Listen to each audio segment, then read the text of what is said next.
विसरले, आता कैसी जाऊ घरा, नोहे बरा लौकिक. पारखी असी सांगता गोष्टी, घराची कुटी खातील, आता कैसी जाऊ घरा, नोहे बरा लौकिक. तुका म्हणे निवांत राही, पाहिल्या पाहे परतोनी, आता कैसी जाऊ घरा, नोहे बरा लौकिक. महायोग पीठे तटे भीमरत्यम, वरम पुंडलिकाय धातु मुनींद्रे समागत्य तिष्ठं तमानंद कंदम, परब्रह्मलिंगम भजे पांडुरंग. पांडुरंग करू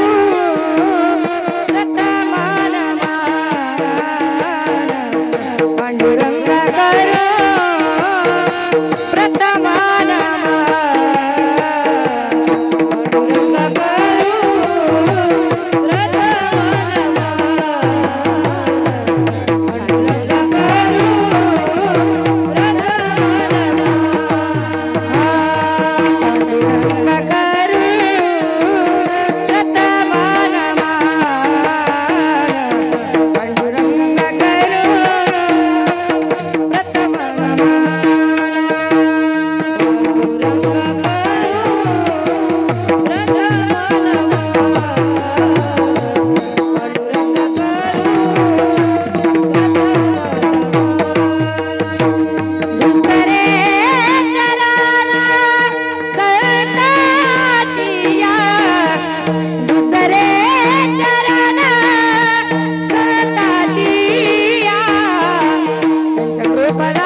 दुसरे चरण संतांचिया, त्यांच्या कृपादाने कथेचा विस्तारू, बाबाजी सद्गुरु दास तुका.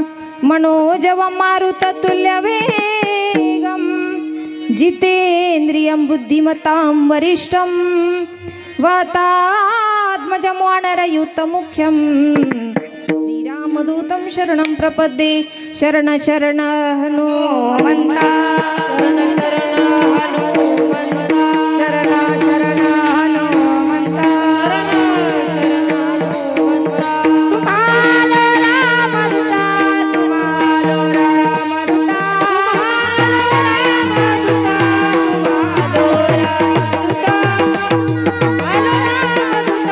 तुम्हालो रामदूता. हे शरण शरण हनुमन्ता, तुम्हालो रामदूता, तुम्हालो रामदूता, तुम्हालो रामदूता.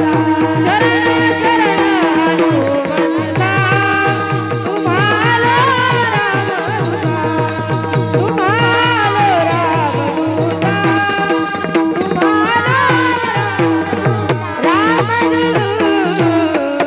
रामदूता. शरण शरण हनुमंता, तुम्हा आलो रामदूता. काय भक्तीच्या त्या वाटा, मज दावया सुभटा. तीन शिरे सहा हात, तया माझे दंडवत. तुकाराम तुकाराम नाम घेता कापेयम. धन्य तुकोबा समर्थ, जेने केला हा पुरुषार्थ. विठ्ठल विठ्ठल विठ्ठल विठ्ठल विठ्ठल विठ्ठल विठ्ठल. हरिणे माझे हरिले चित्त, भारवित विसरले. आता कैसी जाऊ घरा, नोहे बरा लौकिक. प्रस्तुत स्थळी प्राप्त प्रसंगी कीर्तनरूपी सेवेकरता निवडलेला अभंग, महान भगवत भक्त, अक्षर ब्रह्म, अलौकिक ज्ञान, अलौकिक काव्य, अलौकिक तत्परता, अलौकिक कार्य तत्परता, चक्रवर्ती साम्राज्य भूषण, ज्ञानीयांचे राजे, योग्यांची माऊली, साधकांचे मायबाप, अलंकापुरी निवास माऊली ज्ञानोबराय यांनाही प्रिय असणारे व तसेच वारकरी संप्रदायामध्ये फार मोठा अधिकार असलेले साधू, हिंदवी स्वराज्य संस्थापक छत्रपती शिवाजी महाराज यांचे धार्मिक गुरु आणि या विश्वालाही सुशोभित करणारे जगद्गुरु तुकोबराय यांच्या गाथ्यातील गवळणीपर प्रकरणातील सुंदर असा अभंग गवळण या ठिकाणी सेवेसाठी निवडलेला आहे. विठ्ठल विठ्ठल.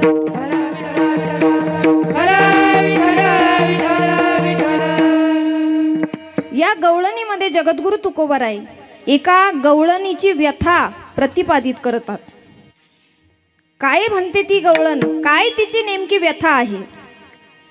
आता गोकुळामध्ये काय काय चालू होतं हे सगळेजण तुम्ही ऐकता, बरोबर आहे की नाही? बरोबर आहे का? रोज तुम्ही 7 दिवस कीर्तनासाठी घरून निघाले, पण तुम्हाला माहिती का आज काय ऐकायचंय? अजिबात नाही.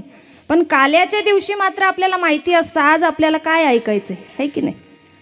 तशी त्या गवळणी दही दूध तूप लोणी विकण्यासाठी निघाल्याबरोबर पहिल्या चौकामध्ये गेल्या आणि भगवान श्रीकृष्ण परमात्म्याला जेव्हा त्या गवळणीनं पाहिलं ती त्याच ठिकाणी उभी राहिली. बाकीच्या गवळणी दही दूध तूप लोणी विकून वापस आल्या तरी सुद्धा ती तिथेच उभी होती. मग त्या गवळणीने त्या गवळणीला प्रश्न केला, का ग सकाळपासून तू याच जागेवर उभी आहे, काय झालं तुला? तेव्हा ती गवळण सांगते, हरीने माझे हरिले चित्त, भारवित विसरले, माझ्या डोक्यावर ओझ हे सुद्धा मी विसरले. आता कैसी जाऊ घरा नो हे बरा लौकिक, आता माझं काही खरं नाही. आता सासू माझा जाच करेल, मला शिव्या देईल. दही दूध विकून आली नाही, कुठं गेली होती म्हणून. तेव्हा ती सांगू लागली की मी दुसऱ्या लोकांना जर माझी व्यथा सांगितली तर ते समजून घेतील एका वेळेला, पण घरची कुटी खातील, त्या ठिकाणी मी घरी कशी जाऊ आता, अशी ती गवळण सांगू लागली. तेवढ्यामध्ये तुकोबराय सांगतात की त्या गवळणीची जी व्यथा आहे ती फक्त अर्ध्या रूपाने देवाची झाली, पूर्णाहुतीला गेली नाही. म्हणून तुकोबराय त्या ठिकाणी तिला उपदेश करतात की पहिले पाहे परतोनी. तुकोबराय त्या ठिकाणी तिला उपदेश करतात की जे पहिलं आहे तुझ्या स्वरूपाला आधी लीन झाली होती, त्याच स्वरूपामध्ये भगवान श्रीकृष्ण परमात्म्यामध्ये लीन हो आणि घरचा विचार करू नको. विठ्ठल विठ्ठल.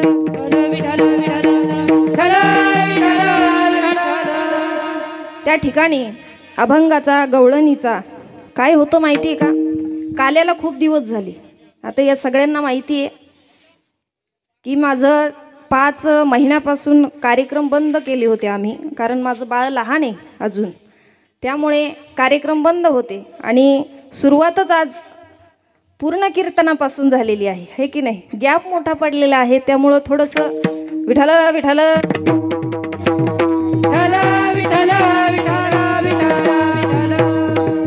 अभंगाचा सरळ भावार्थ तुमच्या समोर मांडलेला आहे. तद्वत कीर्तन सेवा सुरू करण्यापूर्वी थोडासा परिहार देणं आवश्यक आहे, कर्तव्य आहे. म्हणून सालाबादाप्रमाणे सुरू असणारा अखंड हरिनाम सप्ताह राज्यस्तरीय महिला कीर्तनकार या ठिकाणी तुमच्या सर्वांच्याच लेखच आहेत ना पाचोऱ्याच्या? हो म्हणा ना जोराने, मोठ्याने म्हणा ना, तुम्हाला अभिमान वाटला पाहिजे, आहे की नाही? आपली लेख एवढा मोठा कार्यक्रम या ठिकाणी नियोजन त्याचं करत असते आणि जावई सुद्धा आपल्याला त्याच प्रकारचे मिळाले, हे परमभाग्य आहे पाचोरेकरांचं, बरोबर आहे का? टाळे वाजवा त्यांच्यासाठी, कारण हे कोणाचेही प्रारब्धात नसतं. भगवंताचं नामचिंतन करणं, त्यांचा वारसा पुढे चालवणं हे सोपं नाही. त्याला पूर्वजन्मीचं पुण्य लागतं, तेव्हा देवाचं नामचिंतन मुखामध्ये येत असतं. म्हणून एवढा मोठा या ठिकाणी कार्यक्रम करणं म्हणजे सोपी गोष्ट नाही. आणि इथं येण्याचा जो योग आला, तुमचे सर्वांचे लाडके जावाई आणि लेख यांनी फोन केला, म्हणे ताई काही करा, काल्याची सेवा, तुमचं बाळ लहान असल्यामुळे तुम्हाला काल्याची सेवा देतोय, पण तुम्हाला यावंच लागेल. म्हणून इथं येण्याचा योग आला आणि इथं आलं म्हणजे एवढं प्रसन्न वाटतं कारण तुमचा जो खानदेश भाग आहे, खाली आलं म्हणजे गरमीच. इकडे वाटतच नाही हिवाळा चालू आहे म्हणून, आहे की नाही. आमच्याकडे येऊन बघा जरा, थंडीच वाजते महाराज, दिवसभर स्वेटर घालून फिरावं लागतं.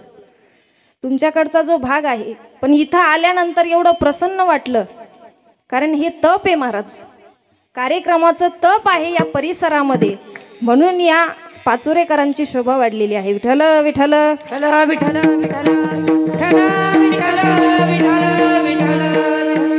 या कार्यक्रमाचा म्हणजे उद्देश त्रिवेणी संगम आहे बरं का. ज्ञानोबा यांची समाधी संजीवन सोहळा, लक्ष्मी मातेच्या निमित्ताने कार्यक्रम, व तसेच पुढे आता दत्त जयंती आली जवळ, है की नाही. त्रिवेणी संगम आहे, सुंदर योग आहे महाराज. योग म्हणजे तुम्ही म्हणाल योग आहे म्हटल्यावर लग्नाचा की काय, है की नाही. तसं लग्नही केलं त्यांनी या ठिकाणी, है की नाही. म्हणून सुंदर असा कार्यक्रम या ठिकाणी आहे. व तसेच कीर्तनामध्ये मला साथ संगत करणारे, महाराष्ट्रामध्ये सुंदर ज्यांचं नाव आहे, गोड ज्यांचा स्वभाव आहे, आपल्या सर्वांच्या आवडत्या, सर्वांच्या परिचित आपल्या गायधनेताई यांच्यासाठी एकदा जोरदार खणखणीत टाळी वाजवा. माणूस जसं दिसायला आहे ना, तसंच मन मोठं आहे त्यांचं बरं का. खूप मन मोकळे महाराज. माणसाचं अंतकरण मन मोकळं असलं पाहिजे, है की नाही. बरोबर आहे का. माणसाचं अंतकरण मन मोकळं असलं पाहिजे. एवढा गोड स्वभाव ताईचा आहे. खूप छान वाटलं त्यांना भेटून. आणि तसेच त्यांच्यासोबत ज्यांनी चाल गायली, हरिभक्त परायण पूजाताई भोर, सुंदर ज्यांचा आवाज आहे, त्यांच्यासाठी पण एकदा जोरदार टाळी वाजवा. व तसेच सर्वच आपले विद्यार्थी मंडळी या ठिकाणी उपस्थित आहेत. आपल्या वारकरी भवन या ठिकाणी सुंदर असं वारकरी शिक्षण सुद्धा घेत आहेत. आणि आमच्या ताईंनी आणि महाराजांनी एवढे मोठं मुलं सांभाळणं म्हणजे सोपी गोष्ट वाटते का तुम्हाला. मला दोनच मुलं आहेत, दोनच मुलं आहे, पण नाकात दम येतो महाराज. अवघड आहे महाराज. एवढे मुलं सांभाळणं म्हणजे सोपं आहे का. आपल्या लेकराला आपण रागवू शकतो, एक फटका मारू शकतो, पण हे जे लेकरं इथं आहे, हे अनाथ मुलं आहे, दुसऱ्याचे आहे. दुसऱ्याच्या मुलाला जर आपण मारलं तर किती वाईट वाटतं. 4 लोक नावं ठेवतात, अरे स्वतःचं असतं तर मारलं असतं का. स्वतःच्या मुलाला एक फटका देऊन माणूस वेळेवर त्या ठिकाणी सावरू शकतं, पण एवढे मोठे मुलं बाहेरचे सांभाळणं म्हणजे सोपं नाही. त्याला खूप मोठं धाडस लागतं महाराज. विठ्ठल विठ्ठल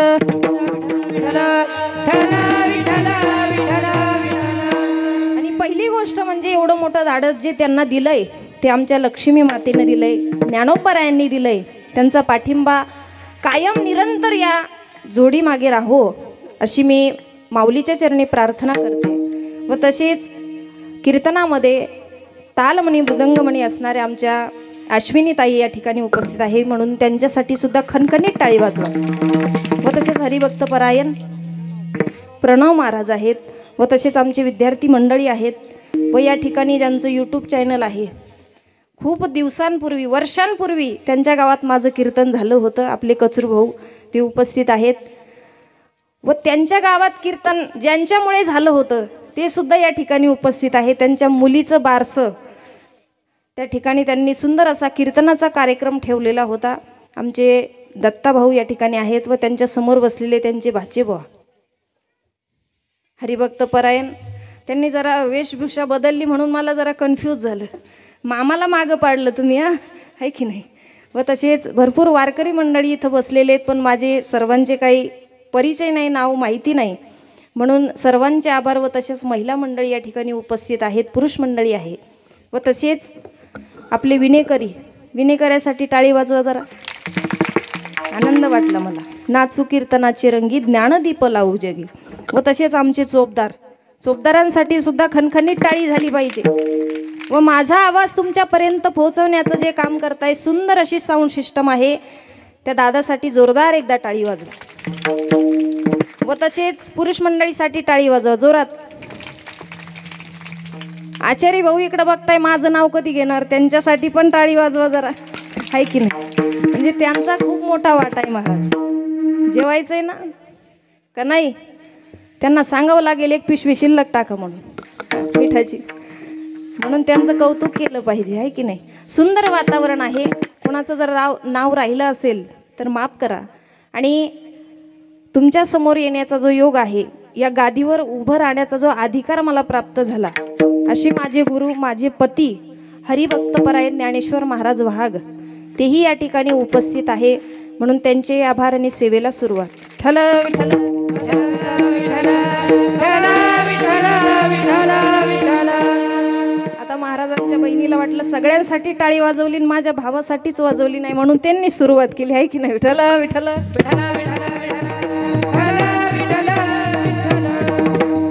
काला म्हणजे नेमकं काय, आधी हे जाणून घेतलं पाहिजे.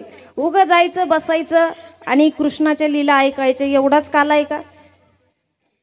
उगा हांडी फोडली म्हणजे त्याच्या खाली कुदायचं, प्रसाद हिसकावून घ्यायचा म्हणजे काला आहे का? अजिबात नाही. काला म्हणजे काय?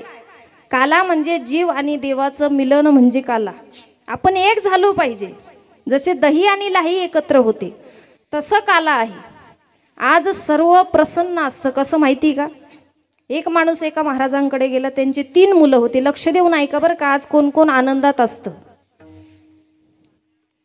3 मुलं होते आणि 3 मुलं त्या ठिकाणी घेऊन गेले, बाबाच्या समोर बसले, आशीर्वाद घेतला आणि सांगितलं, बाबा माझे जे 3 मुलं आहे ते कोणत्या कोणत्या स्वरूपात आहे, कोणते त्यांना वळण आहे, कोणता चांगला आहे, तुम्हाला त्या भाषेमध्ये कळणार नाही. विठ्ठल विठ्ठल विठ्ठल विठ्ठल विठ्ठल विठ्ठल. वेगवेगळ्या स्वभावाची मुलं असतात. बाबांना सांगितलं त्या ठिकाणी केळी घेऊन या म्हणे. केळी काय सांगितलं? 1 डझन केळी आणली, 3 मुलांना खाण्यासाठी दिली. पहिल्या मुलाने केळी खाल्ली, केळीची साल गाईला दिली. कुणाला दिली? गाईला दिली. दुसऱ्या मुलाने केळी खाल्ली, केळीची साल कचरा पेटीमध्ये टाकली. तिसऱ्या मुलाने केळी खाल्ली, केळीची साल रस्त्यावर फेकली, कोणी पडल म्हणून. तिघांचे वेगळे वेगळे स्वभाव आहेत. बरोबर आहे का? असेही समाजात लोक आहेत महाराज. कसे? काही लोक आज श्रीकृष्णाच्या लीला ऐकायला येतात. बरोबर आहे का? काही काल्याचा प्रसाद घेण्यासाठी येतात आणि काही म्हणतात 8 दिवस डोकं उठलं होतं, बरं होईल सप्ताह संपल आज म्हणून येतात. म्हणजे सगळेच आनंदी असतात, आहे की नाही? म्हणून आज त्याच देवाचं चरित्र का उच्चारलं पाहिजे? आचरण का करू नये? आचरण त्या देवाला आवडत नाही. कारण जे गोकुळामध्ये देवाने चरित्र केलं ते स्वार्थापोटी केलं असं म्हणायला हरकत नाही. कारण जे चरित्र देवाने गोकुळामध्ये केलं ते स्वतःच्या आनंदासाठी केलं. त्या आनंदाचं जर वर्णन सुद्धा आपण केलं तर देवाला आनंद होतो. जर देवाला आनंद व्हायचा असेल तर गोकुळातलंच चरित्र उच्चारावे. चरित्र ते उच्चारावे केले देवे गोकुळी, केले देवे गोकुळी, केले देवे गोकुळी. चरित्र ते उच्चारावे केले देवे गोकुळी, केले देवे गोकुळी, केले देवे गोकुळी. चरित्र ते उच्चारावे केले देवे गोकुळी, केले देवे गोकुळी, केले देवे गोकुळी. चरित्र ते उच्चारावे केले देवे गोकुळी, केले देवे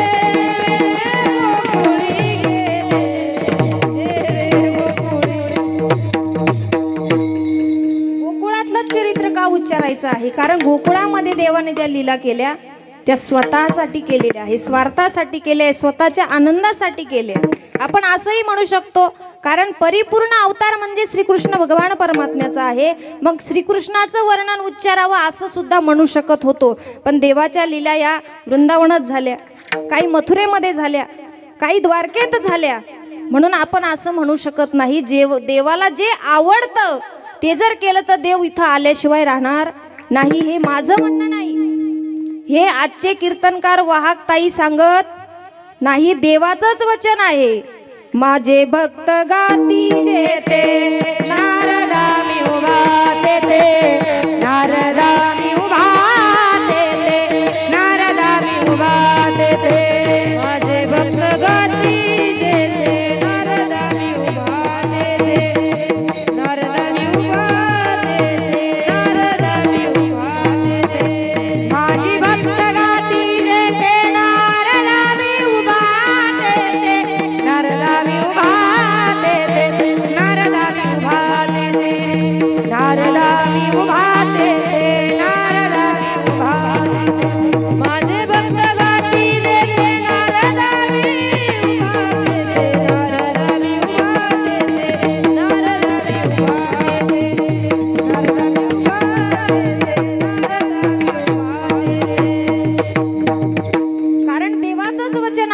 माझे भक्त शुद्ध अंतकरणापासून माझं जर त्या ठिकाणी नामचिंतन करत असेल तर मी तिथं आल्याशिवाय राहणार नाही, हे देवाचं स्वतःचं वचन आहे.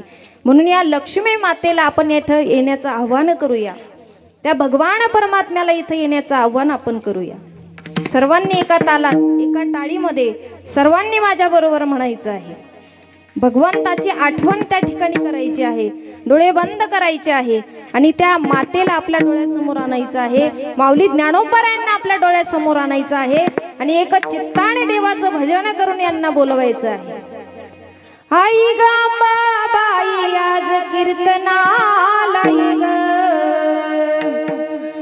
आई गांबाबाई आज कीर्तनाला ये ग, कीर्तनाला ये ग, कीर्तनाला ये ग,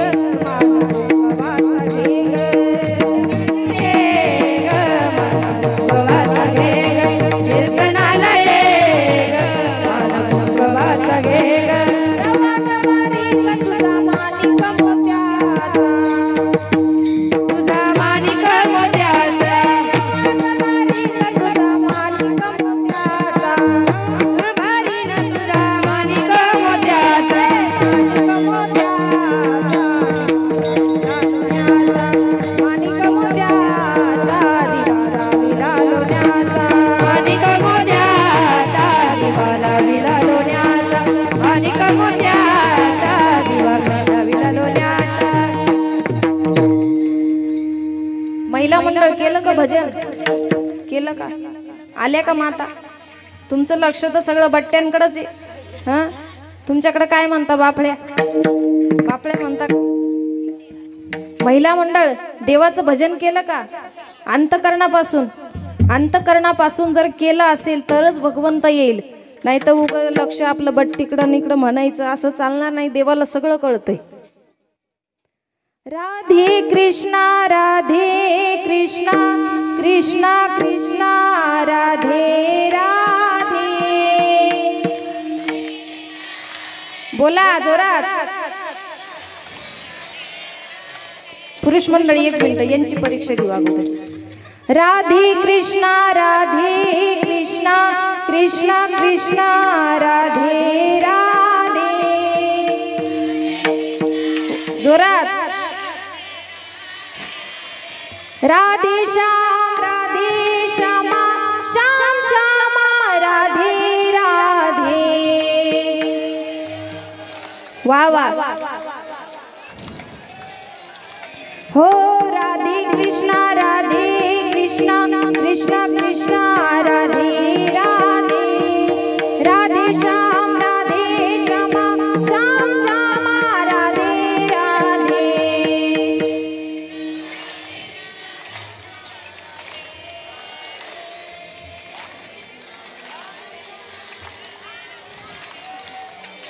हा राधे कृष्णा कृष्णा कृष्णा राधे राधे. राधे श्यामा श्याम श्यामा राधे राधे. राधे कृष्णा कृष्णा राधे.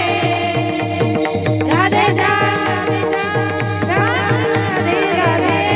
राधे. ओ राधे कृष्णा कृष्णा कृष्णा राधे राधे.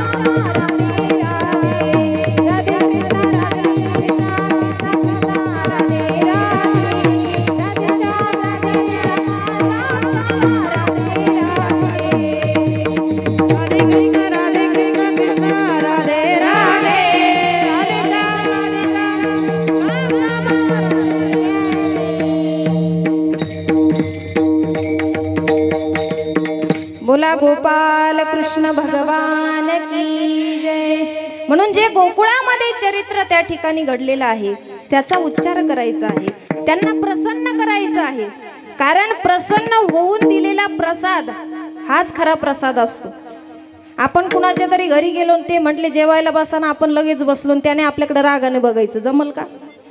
त्याने आनंदाने आपल्याला प्रसाद द्यायला हवा, जेवण द्यायला हवं, तेव्हा आपल्याला पचन होईल. नाही तर उगा घरातून आल्याच उलट्या व्हायच्या, है की नाही? तसं देवाला प्रसन्न करायचं आहे, मगच आपल्याला काल्याचा प्रसाद मिळेल. आणखी दुसरी गोष्ट म्हणजे माणसाने जगावं कसं हे काला आपल्याला शिकवतो. काला आणखी काय शिकवतो? आता जर समजा मी उद्या इथं आले, काला झाल्यावर जर मी इथं आले तर तुम्ही काय म्हणाल? का आला?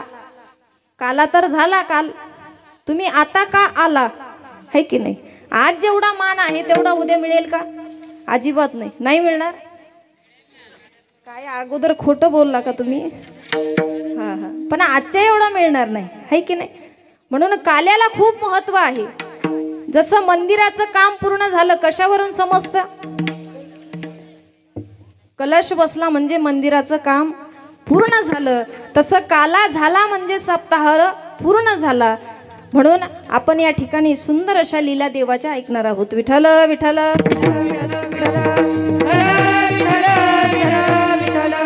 आपलं जीवन म्हणजे या घागरीसारखं आहे. कसं माहितीये? ते आपल्या हातात आहे, आपण कसं जगायचं. घागरीसारखं कसं? मला सांगा, 4 माणसं कुंभाराकडे गेले, आमचे महाराज मंडळी गेले. गेल्यानंतर त्यांनी सांगितलं एक माठ द्या, छोटासा घागर द्या. कशाला पाहिजे? काल्यासाठी पाहिजे, बरोबर आहे का? तिथं दुसरा एक गिराईक आलेलं होतं. त्याने सांगितलं कुंभार काका आम्हाला पण एक घागर पाहिजे. म्हणे कशासाठी पाहिजे? म्हणे आमची म्हातारी गेली. कळालं ना तुम्हाला? आमची म्हातारी देवा घरी गेली त्याच्यासाठी पाहिजे. तिसरा माणूस आला, कुंभार काका एक घागर पाहिजे. अहो कशासाठी पाहिजे? आमची 80 वर्षाची आजी आहे, तिला बाथरूमला बाहेर जाता येत नाही, त्याच्यासाठी पाहिजे. झाले का 3? मला सांगा, या घागरीपैकी तुम्हाला कोणती घागर व्हायचं हे तुमच्या हातात आहे. तुम्हाला बाजे खालची घागर व्हायचं की गेल्यानंतर जी घागर वापरल्या जाते ती घागर व्हायचं, की ही पूर्ण भरलेली घागर तुम्हाला व्हायचं आहे? घागर म्हणजे काय? आपलं हे आपले विचार नेमके कसे आहे? शुद्ध विचार माणसाचे असले पाहिजे. विठ्ठल विठ्ठल विठ्ठल विठ्ठल विठ्ठल विठ्ठल विठ्ठल.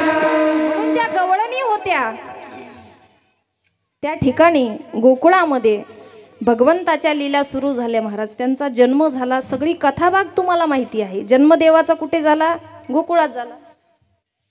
कुठं झाला? कुठं झाला? मोठ्याने सांगा. बंदीखान्यामध्ये झाला. बाबासाठी टाळी वाजवा एकदा. म्हणजे बाबांना ते ऐकायला इथं वारकरी मंडळी भरपूर समोर बसलेले. महाराज असे वारकरी माणसं समोर असले का जरा प्रसन्न वाटतं. त्यांना माझं बोलणं कळतंय, हे मला कळलं म्हणजे मला तुमच्या समोर बोलता येईल, बरोबर आहे का? एका गावात दत्तू भाऊ 8-10 असे आजोबा माझ्या समोर बसलेले होते. एखादी ओवी श्लोक म्हटली का ते असे असे मान हलवायची. आता मला वाटायचं यांचा चांगला अभ्यास आहे. मी बाकीच्यांना विचारपूस केली नाही, त्यांच्याकडे बघून सगळं कीर्तन केलं. कीर्तन झाल्यावर मी त्या आयोजकांना म्हटलं काय अभ्यासू माणसं आहे तुमच्या गावामध्ये, किती अभ्यास आहे त्यांचा. ओवी श्लोक म्हटली का ते असे मान हलवतात. म्हटलं ते म्हणे ताई तसं काही नाही, ते सगळी बैरेची टीम आहे म्हणे, जी एकाला सुद्धा ऐकायला येत. म्हणजे असं असायला नको. बाबांचे कान अजून चांगले महाराज आपल्यापेक्षा, आहे की नाही? देवाचा जन्म कुठे झाला? मथुरेमध्ये झाला, बंदीखान्यात झाला. जन्म झाल्याबरोबर कानामध्ये सांगितलं वसुदेवाच्या. आता उल्लेख वेगवेगळा आहे त्या ठिकाणी, भरपूर संतांनी वेगवेगळा उल्लेख केलेला आहे की लपवा लपवा जगजेठी. कोण सांगतं? देवकी सांगते असं म्हणतात, पण तसं नाही. त्या ठिकाणी कानात सांगितल्याचा उल्लेख आहे. वसुदेवाच्या कानामध्ये का सांगितलं? कारण त्यांना माहिती आहे आपली जी आई आहे स्त्रीची जाते, तिच्या तोंडात काही राहणार, मनात काही राहत. जर त्या ठिकाणी कंस आला मारहाण केली तर ही सांगून देईल गोकुळामध्ये नेऊन ठेवलाय. म्हणून कानात सांगितल्याचा उल्लेख आहे.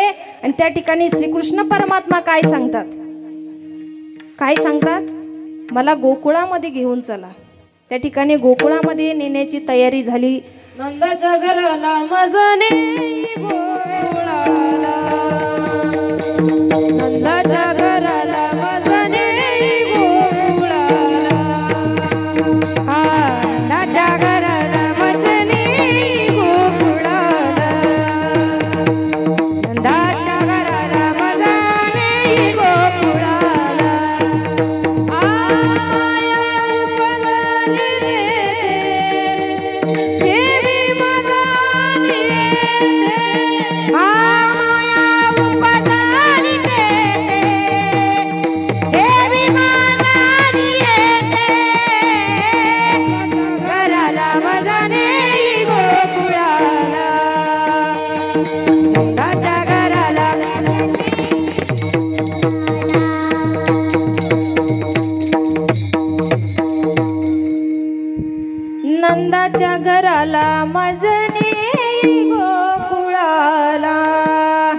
तिथं माया उपजली आहे, तिला घेऊन या, मला तिथं नेऊन ठेवा. जाण्याची तयारी झाली. भरपूर त्या ठिकाणी पाऊस सुरू झाला. सर्व कथाभाग तुम्ही ऐकलेला आहे. भगवंत गोकुळामध्ये आले.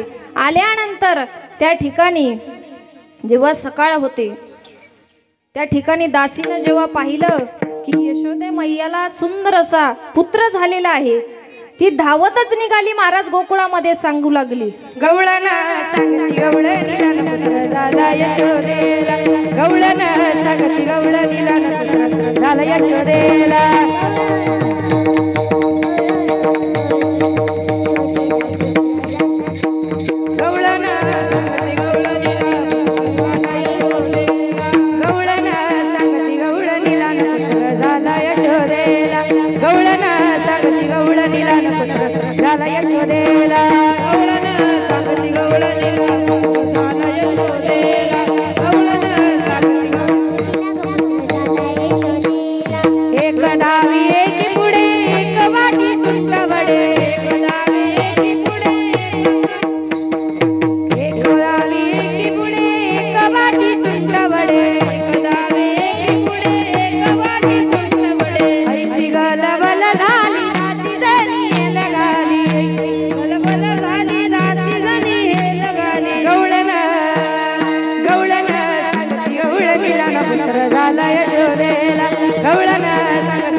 जोरदार टाळी वाजवायची.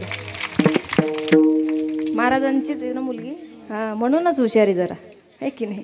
म्हणजे इथं उभं राहून म्हणणं म्हणजे सोपं वाटतं का तुम्हाला? काय झालं, तुम्हाला वाटतं फक्त माईक पुढे उभं राहायचं आणि उगं काही बोलायचं आणि उगं काही रागरागीने ओळायचे म्हणजे सोपं वाटतं का? एक आजीबाई महाराज आमच्या ताईंसारख्या असेच आलाप म्हणू लागल्या. एक गायनाचार्य आलाप तानी मारू लागल्या आणि एक आजीबाई त्यांच्याकडे बघून नुसत्या रडत होत्या. मग कीर्तन झालं तरी त्या आजीचं रडणं थांबत नव्हतं. थांबे ना म्हणून आम्ही सगळेजणी बसलो आणि बसल्यानंतर त्या आजीला बोलवलं. म्हटलं, आजी तुम्ही कीर्तनाला आल्या, का रडता तुम्ही? तुमचं कोणी गेलं का? म्हटलं, देवा घरी म्हणून रडता. म्हणे, नाही ताई तसं काही नाही. म्हटलं, तुम्हाला नेमकं झालं काय? त्या म्हणे, ताई काय सांगू तुम्हाला, कीर्तनाला निघण्याच्या वेळेस जेव्हा माझ्या मुलाने जोराचा दरवाजा लोटला, त्या मागे कुत्र्याचं पिल्लू बसलेलं होतं म्हणे. तो दरवाजा त्याला लागला आणि ते एवढं इवळत होतं, एवढं इवळत होतं, इवळता इवळता ते मेलं. म्हटलं, कसं इवळत होतं? म्हणे, त्या ताई इवळत होत्या तसंच इवळत होतं. तर मला वाटलं या बी जाता का काय. म्हटलं, तसं काही होणार नाही. आता ते इवळणं हे इवळणं याच्यामध्ये फरक आहे महाराज. इथं इवळायला पूर्वजन्मीचं पुण्य लागतं, तेव्हा इथं इवळता येतं. त्याला सकाळी उठून प्रॅक्टिस करावी लागते, रियाज करावा लागतो, साधना करावी लागते, अभ्यास करावा लागतो, तेव्हा इथं येऊन या ठिकाणी आपल्याला गायन करता येतं. त्याला गायन म्हणतात, इवळणं म्हणत. आता तुम्ही म्हणशाल, तुम्हीच सांगता इवळणं, मी ऐकलंय महाराज काही बायकांचं. एकदा मी लहान होते, कीर्तनाला निघाले, त्या 2-4 बाया म्हणे, त्यांचं इवळणं होऊ दे मग जाऊ आपण. इवळणं म्हणजे चाल, अगोदर चाल होती ना, कीर्तन सुरू झालं की मग आपण जाऊ असं म्हणणं असतं बायकांचं. म्हणून तुम्हाला सांगितलं, विठ्ठल विठ्ठल विठ्ठल विठ्ठल विठ्ठल विठ्ठल. ती गवळण त्या ठिकाणी आनंदाने सर्व गोकुळात सांगू लागली की यशोदेला पुत्र झाला, यशोदेला पुत्र झाला. एक धावे एकी पुढे सुंट वडे. पूर्वीचं महाराज वेगळंच होत्या सगळ्या गोष्टी. माझ्या सासूबाई मला सांगतात बरं का, माझ्या सासूबाई पण सोबत आलेले आहे. सासूबाईनं सांगितलं, पूर्वी जेव्हा एखाद्या बाईला मुलं झालं तर गावातील काही बाया तिच्या घरी पाणी नेऊन द्यायच्या म्हणे. असं होतं का आजी? त्याला हेल घालणं म्हणायच्या अगोदर, बरोबर आहे का? दासी जणी हेल घाली म्हणजे तिच्या घरी पाणी जाऊन भरायचं, कारण तिला काम करता येत नाही महाराज. हे पूर्वीच संतांनी लिहून ठेवलेलं आहे. विठ्ठल विठ्ठल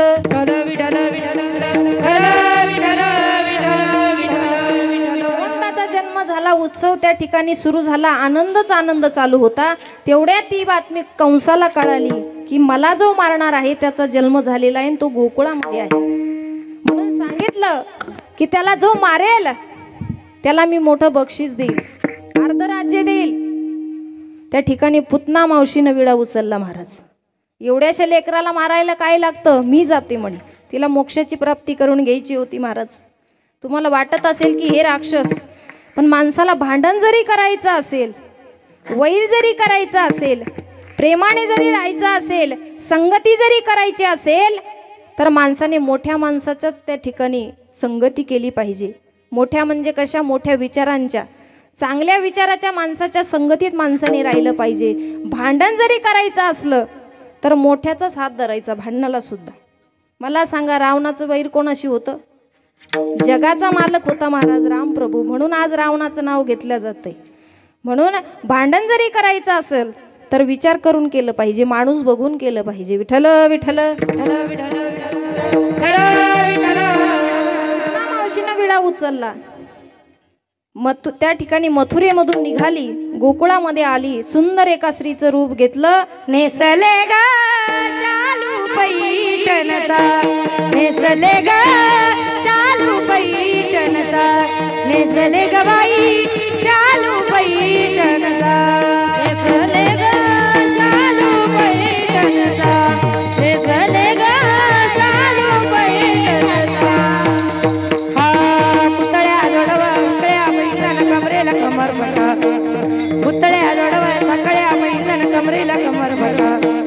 नाकात नथ घालणी ग सगळा ताट माट करुणी, सगळा ताट माट करुणी, नेसले ग शालू पैठणचा, नेसले ग शालू पैठणचा, नेसले ग शालू पैठणचा, नेसले ग शालू पैठणचा, नेसले ग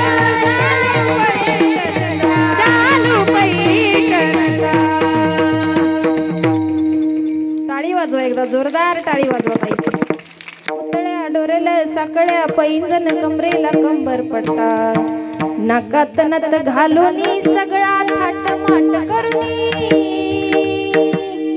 कुठं निघाली? गोकुळामध्ये आली महाराज. गोकुळात आल्याबरोबर सर्व स्त्री आणि पुरुष तिच्याकडे बघायला लागले. अरे किती सुंदर स्त्री आहे. जाता जाता जाता जाता नंदाच्या घरामध्ये गेली महाराज. सांगितलं, यशोदे मी तुझी लांबची मावशी आहे, दे तुझ्या बाळाला माझ्याकडं. बाळाला जवळ घेतलं. बाळाला स्तनाला लावल्याबरोबर भगवान श्रीकृष्ण परमात्म्याने आधी दूध शोषण केलं, दूध ओढलं आणि नंतर तिचे प्राण ओढायला सुरुवात केली. हा कथाभाग महाराज. तुम्हाला वाटतं का फक्त देवाला मारण्याच्या उद्देशानं ते त्या ठिकाणी आली होती? सोपं नाही. देवाचा स्पर्श होण्यासाठी सुद्धा मोठा अधिकार लागतो. पुतना जी होती अगोदरच्या जन्मामध्ये बलीची मुलगी होती. कोणाची? बलीची मुलगी होती. आणि बलीला दान मागण्यासाठी कोण गेलं होतं? हा, भगवंत वामन अवतार घेऊन गेले होते. जेव्हा दान मागण्यासाठी छोटंसं रूप देवाने घेतलं, ते रूप पाहिल्याबरोबर बलीची मुलगी त्या ठिकाणी उभी होती. आणि ते रूप पाहिल्याबरोबर तिच्या मनामध्ये त्या ठिकाणी विचार आले की एवढं सुंदर लेकरू जर माझं असतं तर. आता देवाला इच्छा मागितली म्हटल्यावर देव पूर्ण करणारच आहे. तिच्या मनातली इच्छा देवाला कळाली. देवाने त्या ठिकाणीच ठरवलं हिला एक दिवस आपली आई बनवायचं है की नाही. याला स्तनपान मी केलं पाहिजे अशी इच्छा तिने व्यक्त केली.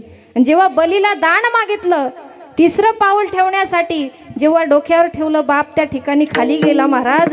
तिला राग आला की माझ्या वडिलांना याने त्या ठिकाणी पातळात नेलंय, म्हणून याला विष घालून मारावं अशी माझी इच्छा होती. म्हणून दोन्ही इच्छा देवाने पूर्ण केल्या.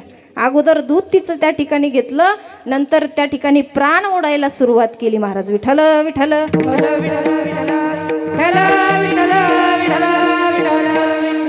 पुतनेचा उद्धार झाला महाराज. पुतनेचा उद्धार झाला. नंतर महाबळ भट्ट त्या ठिकाणी आले. सांगू लागले, हे तुझं मूल साधारण नाही.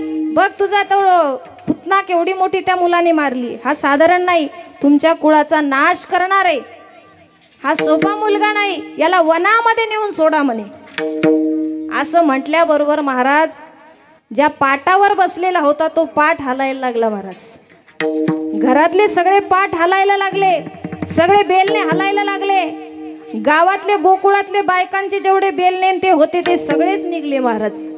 आणि तेवढ्यात एवढे मारायला लागले, एवढे मारायला लागले महाराज त्या ब्राह्मणाला, खूप मारायला लागले. कुठं पळावं त्याला सुधरत नव्हतं. तेवढ्यामध्ये बाजींनी विचार केला, बाज माहिती का खाट, खाट माहिती का खाट. खाटी पण उठल्या महाराज. त्या म्हणे चला बाई चला चला चला, भाऊबंदाचं काम आहे, आपल्यालाही गरज पडल. चला सगळ्या बाजा निघाल्या महाराज, सगळे पाठ निघाले. सगळे लोक हसू लागले गोकुळातले. ऐशे कैशे नवल झाले, आमचेही पाठ येथे आले. त्यांच्या घरातले पाठ सुद्धा तिथं येऊन त्या महाबळ भट्टांना मारू लागले महाराज. एवढी वाईट परिस्थिती झाली. तुटले पंचांग फाटले, जानवे तुटले पंचांग फाटले, जानवे तुटले पंचांग फाटले, हे जानवे तुटले पंचांग फाटले, जानवे तुटले पंचांग फाटले, जानवे तुटले पंचांग फाटले, जानवे तुटले पंचांग फाटले. डोंगर गळाले डोंगराचे, डोंगर गळाले डोंगराचे, डोंगर गळाले डोंगराचे, डोंगर गळाले डोंगराचे. हे जानवे तुटले पंचांग फाटले, जानवे तुटले पंचांग फाटले, जानवे तुटले पंचांग फाटले, जानवे तुटले पंचांग फाटले. जाणावे तुटले पंचांग फाटले महाराज. एवढी बेकार अवस्था त्याची झाली की एक वस्त्र सुद्धा त्याच्या अंगावर राहिलं नाही. तसाच पळत सुटला, पळत सुटला आणि त्या ठिकाणी कंसाच्या सभेमध्ये गेला. कंसाने पाहूनच डोक्याला हात लावला. म्हणे याला पहिले झाका, म्हणे याला झाका पहिले, नंतर याला सभेत आणा. तो म्हणू लागला, अरे तुम्हीही पळा, गोकुळातले सगळ्या बाजी लाकडं बिकडं सगळे माझ्या मागं लागले, म्हणे तुम्हालाही मारल. एवढी बेकार अवस्था भगवंताने केली. मारलं का नाही त्याला? कारण तो ब्राह्मण होता महाराज. ब्राह्मण असल्यामुळे देवाने मारलं नाही, फक्त मारून मारून पळवलं. विठ्ठल विठ्ठल.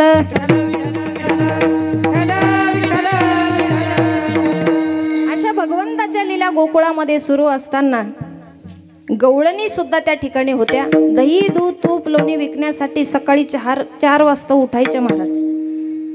सुंदर अशी व्यवस्था करून गटागटाने त्या मथुरेमध्ये दही दूध तूप लोणी विकण्यासाठी जायच्या. जात असताना भगवान श्रीकृष्ण त्या ठिकाणी आनंद घ्यायचा होता महाराज. भगवान श्रीकृष्ण लहानशे, पायामध्ये पैंजण आणि दरवाजाच्या बाहेर येतात, चौकामध्ये उभे राहतात. गवळणी पाहिल्याबरोबर मंद मंद पावलांनी त्यांच्याकडे जात असतात. छुम छना ना ना ना ना, छुम छना ना ना ना ना, कृष्णाच्या बाळाच्या पायी वाजते पैंजण, कृष्णाच्या बाळाच्या पायी वाजते पैंजण, कृष्णाच्या बाळाच्या पायी वाजते पैंजण, कृष्णाच्या बाळाच्या पायी वाजते पैंजण. हा झुम छना ना ना ना ना, झुम छना ना ना ना, झुम छना कृष्ण कृष्ण, झुम छना ना ना ना, झुम छना कृष्णाच्या बाळाच्या पायी वाजते पैंजण, कृष्णाच्या बाळाच्या पायी वाजते पैंजण, कृष्णाच्या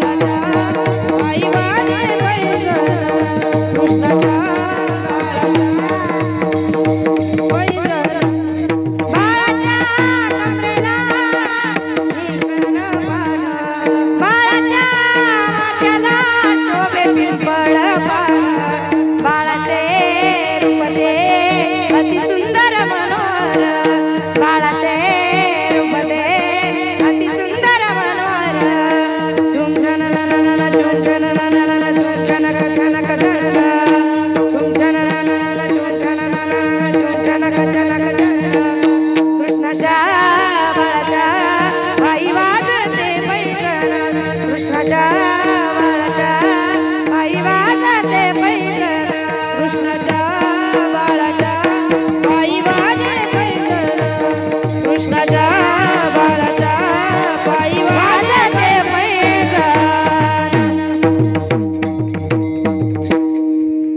भगवंताचे ते पैंजण वाजत असताना त्या गवळणीचं लक्ष गेलं की आवाज कुठून येतोय. आवाजाच्या दिशेने बघितलं, सुंदर मनोहर रूप त्या भगवंताचं तिला दिसलं महाराज. ते रूप दिसल्याबरोबर ती गवळण त्या चौकामध्येच उभी राहिली. सकाळच्या 6 वाजता घरातून निघलेली गवळण दुपारचा 1 वाजला तरी सुद्धा त्या चौकातच उभी होती.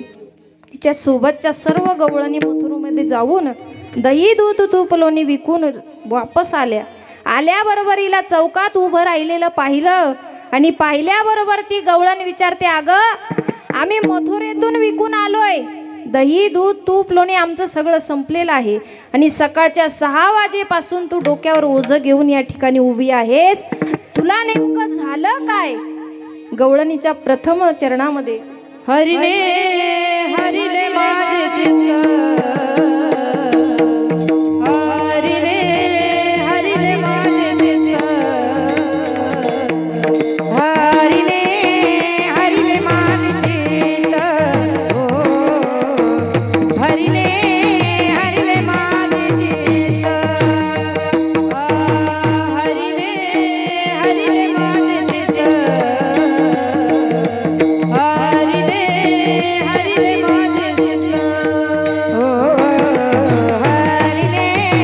हरिने माझे चित्त, हरिने हरिने माझे चित्त, वारवित वारवित वारवित विसरले, हरिने हरिने माझे चित्त,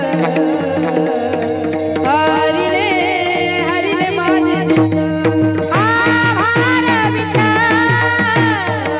विसरले, वारवित विसरले, ओ हरिने हरिने माझे चित्त, ओ हरिने हरिने माझे चित्त, हरिने माझे हरिले चित्त, वारवित विसरले, वारवित विसरले, वारवित विसरले, हरिने माझे हरिले चित्त, वारवित विसरले, वारवित विसरले, वारवित विसरले.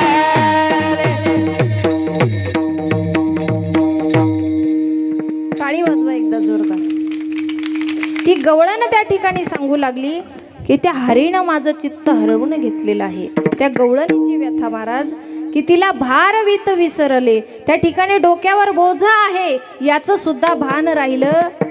त्या गवळणीची अवस्थाच तशी होती, देवाचं रूपच एवढं सुंदर होतं. सावळे रूपाळे चोरटे चित्राचे, सावळे रूपाळे चोरटे चित्राचे, सावळे रूपाळे चोरटे चित्राचे, सावळे रूपाळे चोरटे चित्राचे, हा सावळे रूपाळे चोरटे चित्राचे, सावळे रूपाळे चोरटे चित्राचे, सावळे रूपाळे चोरटे चित्राचे, सावळे रूपाळे चोरटे चित्राचे, उभे पंढरीचे विटेवरी, उभे पंढरीचे विटेवरी राम, सावळे रूपाळे चोरटे चित्राचे, सावळे रूपाळे चोरटे चित्राचे, सावळे रूपाळे चोरटे चित्राचे, सावळे रूपाळे चोरटे चित्राचे.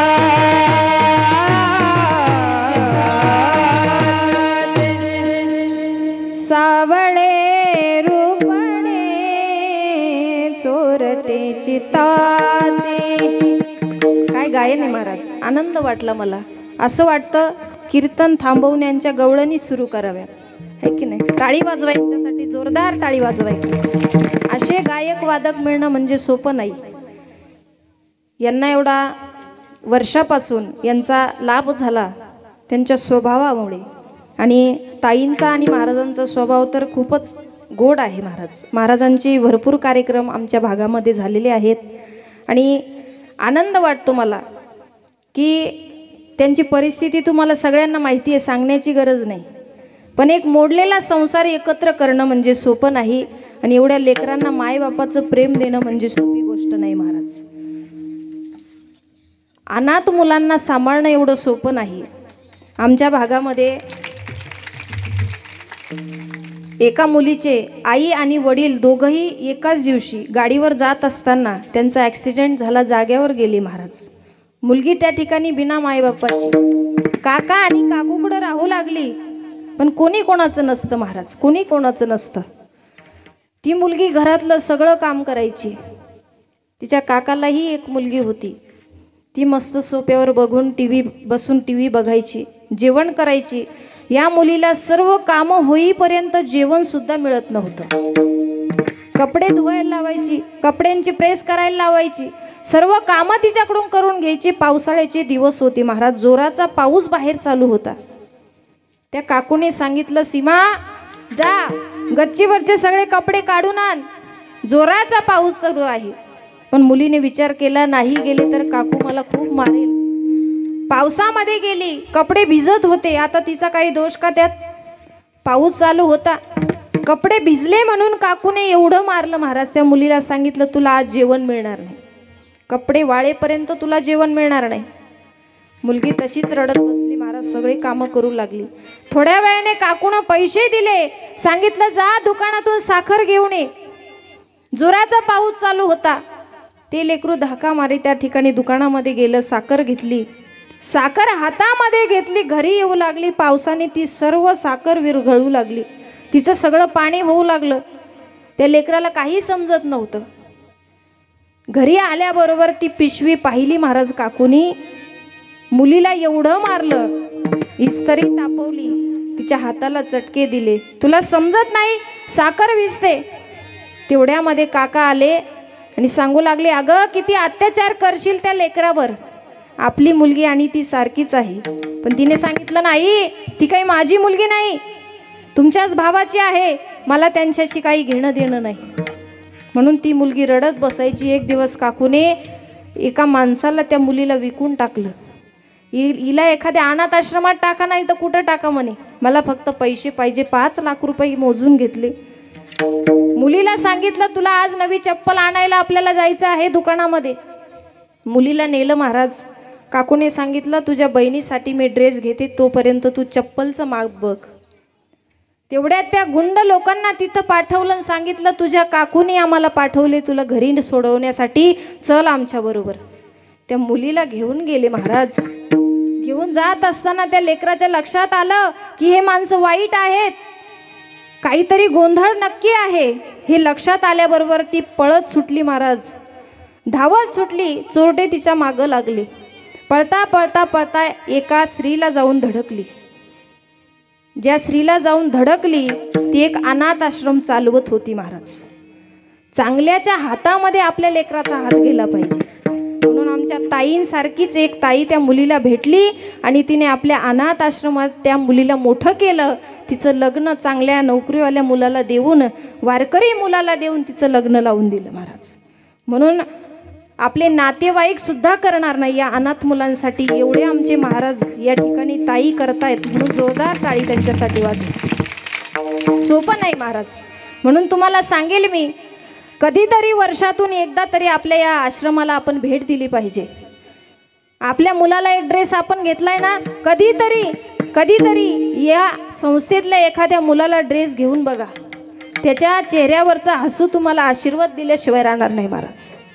सोपं नाही. लेकरांच्या चेहऱ्यावर तुम्ही आनंद बघा, अरे खूप मोठा आशीर्वाद मिळेल तुम्हाला. म्हणून आपल्याला देवाने काही कमी केली नाही. अरे आपल्या मुलाची जर साधी सर्दी जर त्याला झाली तर आपण 1000-2,000 रुपये त्या ठिकाणी घालतोय. पण देवाला प्रार्थना करा, अरे माझ्या लेकराला दुखणं येऊ नये ही प्रार्थना करा.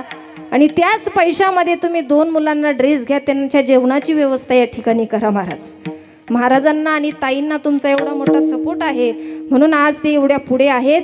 असाच तुमचा पाठिंबा त्यांच्या पाठीशी राहो, अशीच मी माऊलीच्या चरणी प्रार्थना करेन. आणि सर्वांनी प्रेमाने एकदा वरती हात करायचे आहे आणि देवाचं भजन करायचं आहे विठोबा रखुमाई ठोबा